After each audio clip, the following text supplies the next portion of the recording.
روزی روزگاری پادشاهی مغرور برای خودش قانونی عجیب گذاشته بود. دستور داده بود چند سگ وحشی و درنده را تربیت کنند تا هر کس کوچکترین اشتباهی کرد یا سخنی برخلاف میل او گفت بیدرنگ جلوی آنها انداخته شود. سالها گذشت. یکی از وزیران دانا و وفادار که 10 سال صادقانه خدمت کرده بود در جلسه این نظری داد که به دل پادشاه ننشست. خشم پادشاه شعله ور شد و فریاد زد. او را به سگها بسپارید. همه دربار در سکوت فرو رفتند. وزیر با آرامش جلو آمد و گفت ای پادشاه، من 10 سال به تو خدمت کردم. اگر روا می‌دانی 10 روز به من مهلت بده. پادشاه با بی‌اعتنایی گفت 10 روز مهلت داری. اما وزیر نه گریه کرد نه شکایت.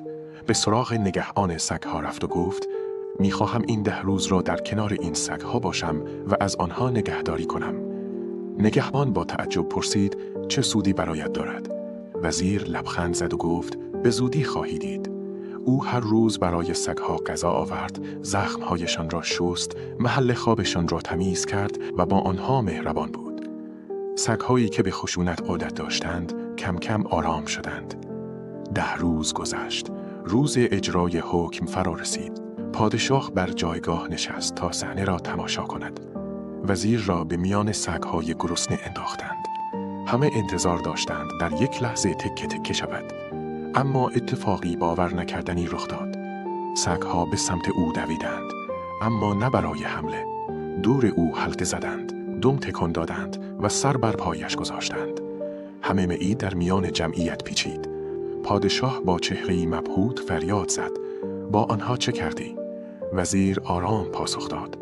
ای پادشاه، 10 روز به اینها خدمت کردم، محبت دیدند و فراموش نکردند. اما 10 سال به تو خدمت کردم و تو همه را در یک لحظه از یاد بردی. سکوتی سنگین فضا را پر کرد.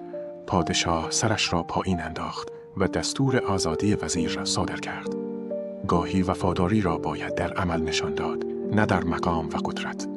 و گاهی حیوانات قدر محبت را بیشتر از انسان‌ها می‌دانند. اگر خوشت اومد لایک کن و برای کسی بفرست که قدر محبت را می‌دونه.